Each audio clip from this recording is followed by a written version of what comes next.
우리 욥기 3장 1절에서 16절 말씀을 통해서 어찌하여 라는 제목으로 말씀을 드리겠습니다. 구약은 39권이라고 제가 말씀을 드렸죠. 근데 구약을 4가지로 분류할 수 있어요. 율법서, 창세기, 출애굽기, 레위기, 민수기, 신명기. 그다음에 역사서는 여호수아부터 우리가 지난주에 봤던 에스더까지 12권. 요번에 욥기부터는 시가서라 그래요. 시가서는 욥기, 잠언, 시편, 잠언, 전도서, 아가서. 그리고 이제 선지서 이사야부터 말라기까지 5권을 선지서라고 해서 이렇게 39권이 구약 성경입니다. 시가서의 시작은 욥기입니다. 욥기서는 시대를 초월하여서 모든 인생들이 현 세상에서 경험하게 되는 실존적 문제들에 대하여 우리 인간이 가져야 할 신앙적 자세에 대해 교훈할 목적으로 기록된 책입니다. 절대 주권자이신 하나님, 무한하신 하나님을 만나라는 것입니다. 그 앞에 유한한 인간이 어떻게 하여야 하는지를 알고 하나님 앞에 순종하고 신뢰함으로 어떻게 나아가는 데에 대해서 기록한 책이 욥기입니다. 욥이라는 이름은 고난받는 자, 회개하는 자라는 뜻이 있습니다. 욥은 어떤 시대의 사람이냐? 우리가 보통 욥을 족장 시대의 사람이라고 얘기를 합니다. 그러니까 아브라함이나 이삭이나 야곱 시대에 있던 그런 사람이라는 것입니다. 욥기를 보면 1장, 2장은 욥의 고난에 대해서 쓰여져 있고 3장부터 37장까지는 욥과 친구들의 논쟁에 대해서 3번을 논쟁을 하는데 그 논쟁에 대해서 쓰여 있습니다. 왜 제가 이렇게 자세히 말씀을 드리냐면 이 내용을 모르고 읽으면은 이 욥기가 무슨 말씀인지 잘 모르고 읽을 수 있어요. 그러니까 1장, 2장은 욥이 어떤 고난을 당했고 어떤 모습으로 하나님 앞에 서 있는가에 대해서 기록한 글이라면 3장부터는 이제 욥과 친구들의 논쟁이 37장까지 계속적으로 친구들과 욥의 논쟁에 대해서 쓰여져 있습니다. 그리고 38장에서 41장까지는 하나님의 말씀, 하나님이 하시는 말씀이 기록되어 있고요. 42장은 욥의 회개와 회복에 대해서 말씀하고 있습니다. 그러면 욥은 어떤 사람인가? 우리 1장 1절에 한번 보시겠습니다. 욥은 우스 땅에서 욥이라 불리는 사람이 있었는데 그 사람은 온전하고 정직하여 하나님을 경외하며 악에서 떠난 사람. 욥이란 사람은요 온전하였다는 것입니다. 아주 정직하였대요. 그리고 하나님을 경외하며 악에서 떠난 사람이래요. 지금은 우스 땅이 어느 곳인지 우리는 정확히 알 수 없지만 이스라엘 주변에 어느 땅이었을 것이다 이렇게 아는 것이 가장 정확한 것 같습니다. 이 욥에게는 7 아들과 딸 셋이 있었습니다. 그리고 많은 양떼 7,000마리의 양떼와 낙태가 3,000마리요 소가 500개리요 암나귀가 500마리요 종도 많고 동방의 중에서 가장 훌륭한 자라. 이렇게 성경은 그를 기록하고 있습니다. 동방 사람 중에서 가장 훌륭한 사람이래요. 근데 훌륭하기만 하냐면 신앙의 인격이 되어 있고 그리고 정말 하나님을 경외하는 신앙 인격자였으며 이는 부자였다는 것입니다. 그리고 동방에서 가장 훌륭한 자라고 이렇게 성경에 그는 기록하고 있습니다. 그것뿐만 아닙니다. 자녀들에 대해서 얼마나 신경을 썼으면 자녀들이 잔치를 베풀고 나면 혹여나 하나님 앞에 죄를 지었을까봐 언어로 행동으로 죄를 지었을까봐 자녀의 수대로 언제나 번제를 드렸던 사람이에요. 그러니까 하나님 앞에 온전하게 살기 위해서 얼마나 노력을 한 사람인지 우리는 욥기 1장을 통해서 알 수 있습니다. 그런데 하루아침에 욥은 이렇게 자기가 가지고 있던 모든 것을 잃습니다. 재산을 잃습니다. 자녀들을 잃습니다. 그런데 욥은 이렇게 자기가 고난을 당하는 이유에 대해서 알지 못해요. 근데 우리는 성경을 통해서 그 고난의 이유를 1장 6절에서부터 12절까지 천상회의가 열어졌고 그 회의로 인해서 욥이 이렇게 고난을 당하게 된 것을 우리는 알 수 있습니다. 갑자기 욥에게 고난이 옵니다. 상상할 수 없는 고난이 옵니다. 욥의 종들이 스바사랑 칼에 베어서 하루아침에 다 죽임을 당합니다. 그것뿐만 아니라 하늘에서 불이 내려 양과 종들이 다 죽습니다. 갈대아 사람들이 새 무리를 지어와서 낙타를 빼앗아 가고 종들을 죽입니다. 그러니까 첫 번째는 모든 재산과 종들이 죽임을 당하는 거예요. 빼앗기는 거예요. 그러니까 재산에 큰 손해를 입는 거예요. 남은 것이 없이 재산이 날아가 버린 거예요. 그랬을 때 욥은 하나님 앞에 범죄하지 않습니다. 욥이 어떻게 하느냐면 20절에 보니까 욥이 일어나 겉옷을 찢고 머리털을 밀고 땅에 엎드려 예배하며, 이렇게 큰 고난이 닥쳤다는 얘기를 듣고 1장 20절에 욥이 일어나 겉옷을 찢고 머리털을 밀고 땅에 엎드려 예배하며 이르되 내가 모태에서 알몸으로 나았은즉 또한 알몸이 그리로 돌아갈지라. 주시니도 여호와시요 거두시니도 여호와시니 여호와의 이름이 찬송을 받으실 것이다. 그러면서 욥이 범죄하지 아니하고 하나님을 향하여 원망하지 아니하였다라고 기록하고 있습니다. 모든 재산이 다 날아갔음에도 자기는 알몸으로 왔어요. 우리는 뭐 가지고 온 거 없잖아요. 그렇죠? 태어날 때 알몸으로 왔잖아요. 갈 때 뭐 가지고 가십니까? 아무것도 가지고 가는 게 없더라고요. 제가 며칠 전에 여기 삼성리에 승하원에 가서 한 3시간을 있었어요. 한 3시간을 앉아 있는데 뭐 거기 이제 일이 있어 갔겠죠. 그 순서를 기다리고 그 일을 보는데 많은 사람들이 조금만 있으면 막 울부짖고 막 그러는 거예요. 이게 이제 시간 턴이 되면, 한 3시간 턴이 지나면 그때 하장을 했던 한 팀들이 나가는데, 나가면서 막 큰 소리가 나면 나도 모르게 글로 눈길이 가는 거예요. 어떤 집이 또 저렇게 애달픈 일을 겪고 있나, 그리고 쳐다보는 거예요. 그 어떤 집은 그냥 연세 드신 아버지의 영정사진을 들고 나이 든 아들이 들고 나가는 집안도 있고, 또 어머니의 영정사진을 들고 나가는 집안도 있어요. 그 뒤에 따르는 자녀들이 그렇게 서글피 울기는 하지만 그렇게 뭐 아프다 이런 것보다는 이제 다시는 못 뵈니까, 정말 그 부모가 한쯤에 그 제가 돼서 나오는 그 모습을 보고 얼마나 이게 안 울 수가 없잖아요. 그런데 조금 있다 보니까 어떤 집이 막 통곡을 하는 소리가 들리는 거예요.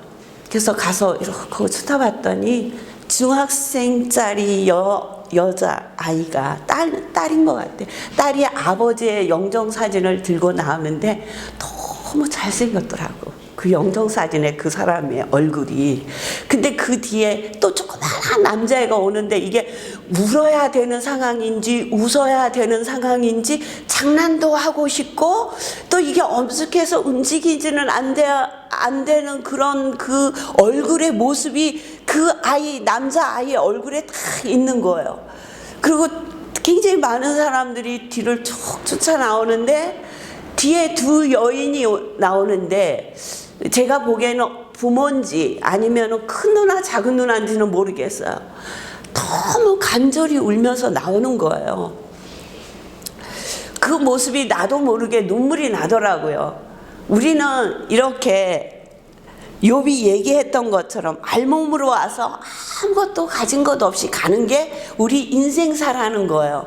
그럴 때까지 욥은 그렇게 하나님 앞에 범죄하지 않았다는 거예요. 자기의 모든 것이 날아가고 자기가 갖고 있던 아무것도 없이 된 상황에도 욥은 하나님 앞에 예배하면서 알몸으로 나았고 알몸으로 돌아갈지니 주시니도 여호와시요 거두시는 이도 여호와시니라. 그리고 하나님 앞에 범죄하지 않았어요. 그런데 그렇게 되고 어느 정도 시간이 흐르니까 이번에는 너무너무 기막힌 일이 이 장에 벌어지는 거예요. 어떤 일이 벌어지느냐, 그들의 자녀 10명이 큰아들 집에서 모여서 음식을 먹다가 갑자기 태풍이 불어닥쳐서 그 태풍 속에 무너진 집 밑에 깔려 죽었습니다. 10명의 자녀가 한꺼번에 죽은 거예요.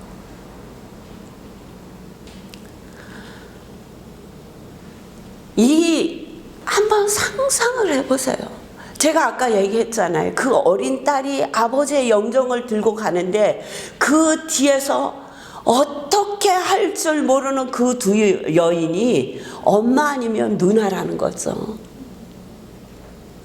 자세히는 마스크 쓰고 그래서 자세히는 볼 수 없지만 그 울음소리가, 그 한 맺힌 소리가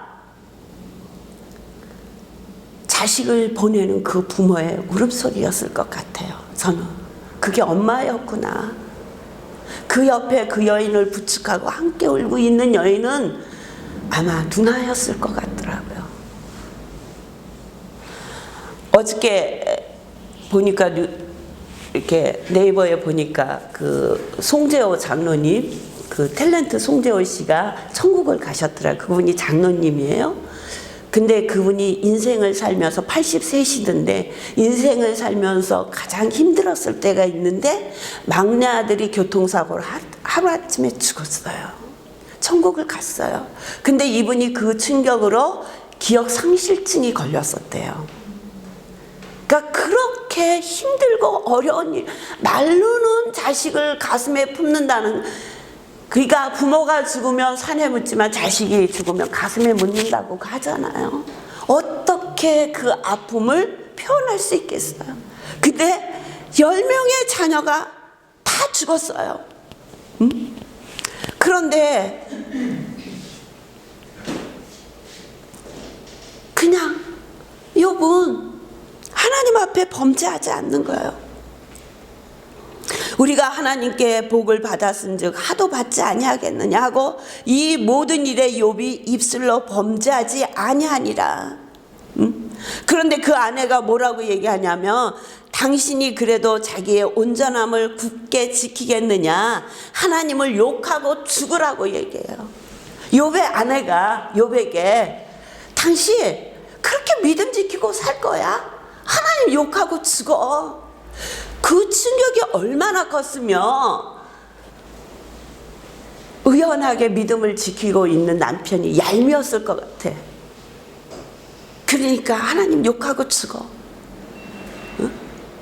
얼마나 그 충격이 힘들면 딸이 죽은 모습을 보고 같이 갔겠어요.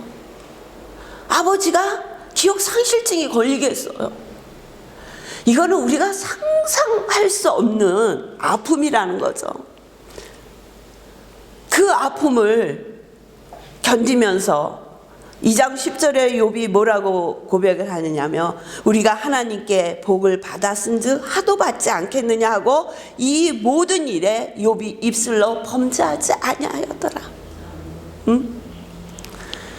어떻게 이렇게 할 수가 있을까? 어떻게 이런 모습으로 하나님 앞에 있을 수가 있을까? 그 속은 어땠을까? 제가 오늘 욥기를 읽으면서 이 3장을 선택한 이유가 있어요.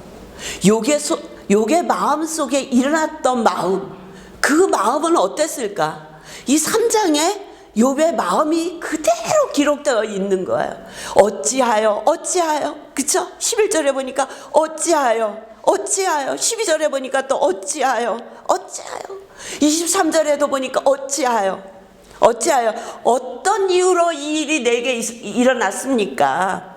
무슨 까닭으로 이런 일이 일어났습니까? 어찌하여 뜻이 그죠? 어떤 이유로? 무슨 까닭으로? 어찌하여 응? 이렇게 하나님 앞에 반응을 하는 것입니다. 너무 아픈 거예요. 그때 욥의 세 친구들이 욥을 찾아옵니다. 욥은 재산을 잃었습니다. 자식을 잃었습니다. 그것만 잃은 것이 아니라 건강까지 잃었습니다. 욥을 쳐서 그의 발바닥에서 정수리까지 종기가 나게 한지라 욥이 제 가운데 앉아서 질그릇 조각으로 가져다가 몸을 끌고 있었더니 종기가 생긴 거예요. 온 몸이 나병 환자처럼 된 거예요. 간지러워서 손으로 긁어서는 이게 감당이 안 되는 거예요. 요새 아토피가 심한 애들이 잠을 못 자잖아요. 어떻게 할 줄을 모르잖아요. 이때 이렇게 피부병이 있다는 것은 집 안에 있을 수 없다는 거예요. 자기가 거주하고 있는 곳에 생활할 수 없다는 거예요. 그 마을에 있을 수 없었다는 거예요. 그러니까 집에서도 쫓겨나고 마을에서도 쫓겨난 거예요. 그래서 어느 한 곳에 재 속에 있었다고 그랬어요. 그 나병 환자들이 있었던, 피부병자들이 있었던, 부정 환자들이 있었던 그곳에 욥이 있었다는 거예요. 너무 간지러워서 질그릇에 조각을 갖다가 몸을 긁고 있어요. 한번 상상을 한번 해보세요. 얼마나 고통스러운지.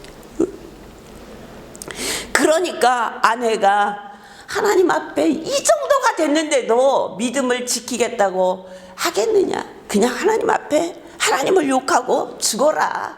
당신 차라리 죽는 게 낫지 않냐. 그렇게 얘기하는 거예요. 그때 욥의 세 친구가 욥을 방문합니다. 그들은 대만 사람 엘리바스와 수아 사람 빌닷과 나아마 사람 소발이라는 거예요. 이 세 사람들은 욥의 소식을 듣고 욥을 찾아옵니다. 아는 사람들이 욥 뒤에 있었을 거예요. 왜냐? 그는 동방의 가장 훌륭한 사람이었어요.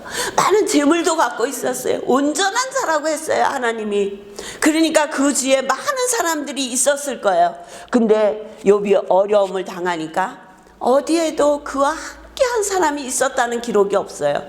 근데 먼 나라에서 욥과 친했던 세 사람이 찾아오는 거예요.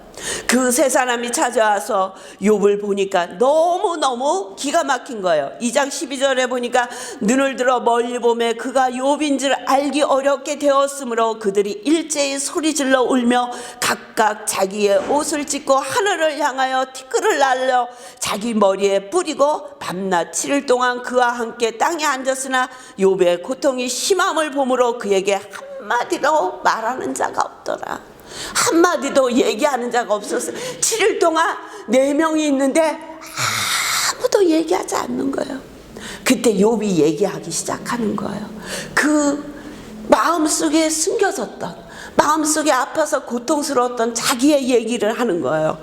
그 얘기가 뭐냐? 내가 차라리 태어나지 않았었더라면, 내가 못해서 나오다가 엄마 발이 받지 않고 나를 떨어뜨려서 차라리 내가 죽었더라면, 내가 죽었더라면 좋았을 것을, 내가 죽었더라면 좋았을 것을, 내가 살아서 이 일을 왜 걷고 있는 거야. 우리는 그렇잖아요. 뭐 손해를 봐도 속이 너무너무 상해서 죽고 싶은 생각이 들 수 있어요. 그러나 우리 인생 살다 보니 자식이 잘못됐다거나 자식이 속색일 때 정말 죽고 싶을 것 같아. 끝내고 싶을 것 같아. 이게 부모의 심정 아니겠습니까? 응? 근데 그 모든 일을 겪으면서 그 속에 두고 자기가 소화하려고 해도 하지 않았던, 하지 못했던 그 얘기를 친구들에게 얘기하는 거예요. 나의 생일이 저주받았더라면, 내가 엄마의 태에서 태어나지 않았더라면 어찌하여 내가 태에서 죽어 나오지 아니하였던가. 어찌하여 내 어머니가 해산할 때 나를 숨지지 아니하게 하였던가. 어찌하여 무릎이 나를 받았던가. 어찌하여 내가 젖을 빨았던가. 내 엄마의 무릎에서 놓쳐버렸더라면 그때 죽었을 것을, 내가 엄마의 젖을 먹지 못했었더라면 그때 굶어 죽었을 것을. 차라리 그게 낫지. 내가 살아서 이게 무슨 꼴인가. 내가 죽었더라면, 내가 죽었더라면 얼마나 힘들고 어려우며, 죽었더라면 내가 죽었을 걸.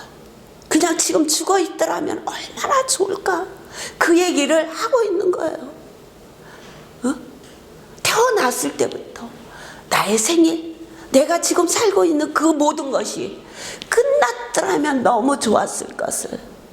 왜 내가 살아서 이런 모습이 되며 이런 고통을 당하는가.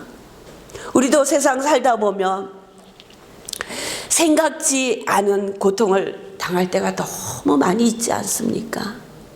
우리는 믿음이 좋은 사람은 아무 말도 안 하고 그냥 속으로 삭히고 이 속에다 모든 것을 담아두고 있는 사람이라고 생각하기 착각할 때가 있어요. 근데 욥을 통해서 우리가 하나님 앞에 아프고 힘들고 고통스럽고 죽을 것 같을 때 어떻게 해야 되는가? 울며 하나님 앞에 나의 모든 얘기를 하는 거예요. 차라리 내가 그때 안 났었더라면, 그때 잘못돼서 죽었었더라면, 차라리 그때 사고 났을 때 내가 차라리 죽었었더라면 좋았을까? 왜 살았지? 내 속에 있는 모든 것들을 하나님 앞에 얘기하는 거예요. 그게 치유의 첫 번째 단계예요. 그냥 속에 싸두는 게 아니에요. 누구한테도 말할 수 없는 거, 누구한테도 얘기할 수 없는 거, 내 속에 깊이 감춰 있는 거. 내가 살다 보면 의문이 생기잖아요. 왜 나한테 이런 일이 생겨? 내가 뭘 잘못했다고 내가 이렇게 아파해야 돼? 내가 이런 일을 겪어야 돼? 내가 건강 때문에, 물질 때문에 왜 이렇게 어려움을 겪어야 돼? 내가 무엇을 잘못했다고? 하나님 차라리 나를 데려가세요. 그렇게 얘기할 수 있잖아요. 아무한테도 우리의 속에 있는 것을 다 얘기할 수 없지만 욥은 그 친구들을 향해서, 하나님을 향해서 자기의 모든 것을 얘기하는 거예요. 그런데 이렇게 아파서 참지 못하고 울면서 얘기하는 그 욥의 얘기를 듣던 세 친구들이 이제 사장부터 얘기하는 거예요. 엘리바스, 이 사람들은 그때 가장 지혜로운 사람들이었어요. 이 사람들은 아마 어느 문헌에는 이들이 그 나라의 왕이었다라는 문헌도 있어요. 근데 가장 친한 친구들이었을 것이고 주위에서 먼 곳에 있었지만 그래도 늘 연결이 됐었고 염려했었고 사랑했었고 또 이들은 하나님을 믿는 사람들이었다는 거예요. 그러니까 이들이 얘기하는 그 욥하고 이렇게 계속 대하는 얘기를 보면 맞는 말을 하는 것 같은데 욥의 입장에서 그 얘기를 들어야 된다는 거예요. 엘리바스가 뭐라고 얘기하느냐면 4장 7절에 보니까 생각하여 보라, 죄 없이 망한 자가 누구인가, 정직한 자의 끊어짐이 어디 있는가, 이렇게 얘기하는 거예요. 너 그렇게 온전하다고 생각하냐? 너 하나님 앞에 죄가 없다고 생각하냐? 하나님 말씀대로 살았다고 그렇게 생각하냐? 야, 한번 생각해봐라. 죄 없이 망한 자가 누구냐? 그러니까 죄가 있으니까 우리는 모르지만 네가 죄가 있기 때문에 이 일을 당한 거야. 한번 생각해봐. 어떤 죄가 너를 이렇게까지 하게 됐는지. 그렇게 얘기해요.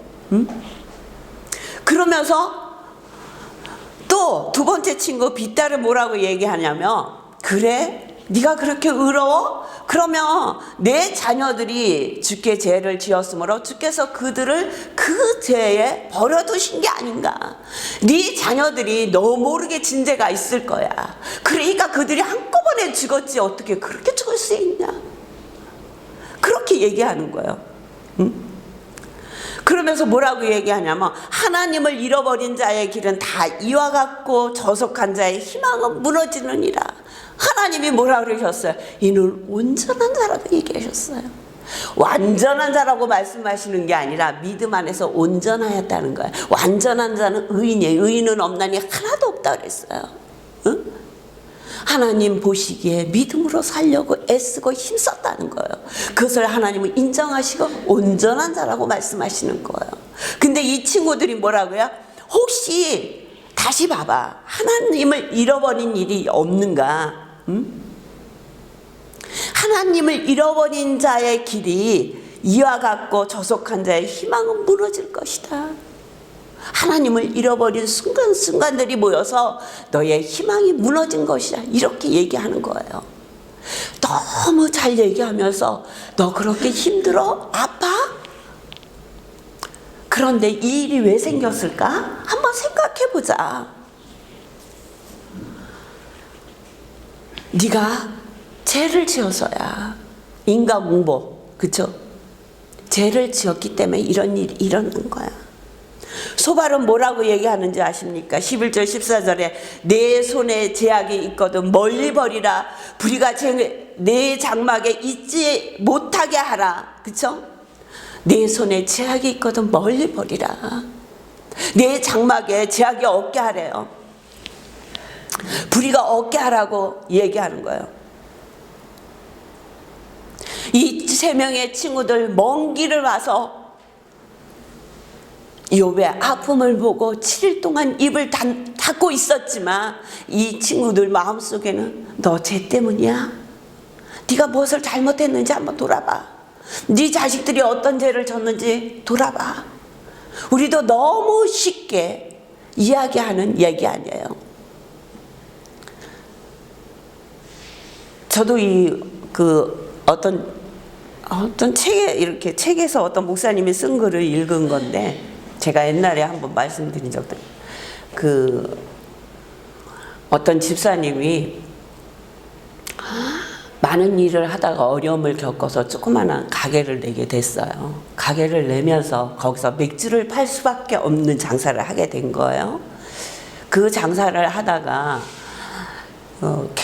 애가 어린 딸이 있었어요. 어린 딸이 집에서 엄마의 가게로 오려고 그 길을 건너다가 교통사고가 나서 죽었어요. 아이가. 제가 거기서 보기엔 한 7살 정도 어린 아이였어요. 죽었어요. 그래서 장례를 치르는데 그 엄마 마음이 어떻겠어요? 뭐 이루 말할 수 없죠. 자기한테 오다가 그 딸이 그렇게 됐는데 이루 말할 수 없는 마음을 가지고 이제 예배를 드리고 장례를 치르고 이제 위로 예배를 드리러 목사님이랑 이제 교회에 간 거예요. 갔는데 목사님 마음에 한 사람이 걸리는 거예요. 입이 너무 싼 집사가 하나 있는 거예요. 그래서 이 목사님 마음에 안 왔으면 좋겠는데 이게 강권은 했으니 올 것 같은 생각이 드시는 거예요. 그래서 진짜 기도하고 가셨대요. 근데 되게 염려가 됐는데 진짜 딱 오셨더라는 거예요. 그래서 그 목사님이 그 집사님의 손을 잡고 집사님 내 옆에 앉아. 그리고 목사님 옆에 앉으셨대요. 그러니까 무슨 일을 하면 빨리 막으려고. 그러고 이제 예배를 정말 잘 드리고 이제 그렇게 하고는 이제 이렇게 나오려고 하는데 그 집사님이 어느 사이에 그 엄마 집사님 가서 손을 잡고는 집사님 하나님 앞에 한번 돌아봐 회개해. 집사님 여기서 술을 파는 거 맞지 않아? 그 얘기를 하더라는 거예요. 근데 목사님이 너무 깜짝 놀라서 얼른 손을 끌고 나왔다는 거예요. 그 글을 쓰셨더라고요. 얘기를 하시다가 우리가 참 주의해야 할 일, 믿노라 하면서 주의해야 할 일, 왜 우리가 그를 판단하냐고요. 사실이 아닐 수 있잖아요. 그게 옳지 않은 거예요. 우리가 정말 어렵고 힘든 사람을 만나면 2장 13절에 보니까 뭐라 그랬어요? 7일 동안 그와 함께 땅에 앉아있으나 욥의 고통이 심함으로 그에게 한마디도 말하는 자가 없더라. 입을 다무는 거예요. 괜히 시답지 않게 위로한다고 천국에 먼저 갔으니 얼마나 편하겠어. 쓸데없는 소리 하면 안 된다는 거예요. 응? 자식을 보낸 부모 앞에 쓸데없는 소리를 믿음으로 한다고. 이거 지금 새 친구들이 믿음으로 욥을 위로한다고 한 얘기예요. 지금 욥기서 보면. 근데 위로가 됩니까? 상한 마음에 갖다 소금 뿌려놓은 거지. 응? 근데 이 세 친구의 모습이 오늘 우리들의 모습일 수 있다는 거예요. 남이 겪는 작은 어려움이나 큰 어려움을 보고 큰 고통이나 작은 고통을 보고 너무도 쉽게 우리가 입술로 범죄할 수 있다는 거예요. 내가 판단해서 내가 얘기하는 거예요. 내가 느껴지면 그냥 기도하면 돼. 나는 그렇게 안 하면 돼. 그 사람이 잘 회복될 수 있도록 기도해주면 돼. 그거 이상의 주권은 우리에게 없어요. 괜히 믿음이 좋은 막 천국 소망이 자기만 갖고 있는 것처럼 천국에 가니까 모든 일이 다 좋더라. 좋지요. 그러면 지금 가면 돼. 그 사람은 안 가잖아. 그렇잖아요. 근데 말은 그렇게 한다고. 정말 크리스찬들이 조심해야 할 말이에요. 조심해야 돼요. 그 사람의 입장에 대해서 그 사람의 아픔, 그 사람의 고통을 조금이라도 내가 안고 기도해 줄 수 있는 그런 크리스찬이 되어야 된다는 것입니다. 욥은 이렇게 아픔을 갖고 있었지만 이제 다음 주에 설교할 내용이니까 어떻게 하나님과 만나며 어떻게 하나님께서 이를 회복시켜 주는지 우리가 욥기서를 통해서 알 수 있어요. 저와 여러분이 이 땅에 살면서 많은 일을 만납니다. 욥같이 어찌하여라고 말씀드릴 수밖에 없어요. 어떨 때는 입 밖에 어떤 말도 할 수 없을 정도의 고통을 가지고 울부짖을 수밖에 없을 때가 있다는 것입니다. 저와 여러분, 하나님 앞에 하나님과의 관계에서 하나님과의 끝만을 붙드시고 그 하나님을 바라보시며 나아가는 여러분 되시길 주의 이름으로 축원합니다. 그랬을 때 하나님께서는 욥의 고난을 통해서 우리에게 오늘 말씀하시는 그 말씀이 들려질 것입니다. 기도하겠습니다.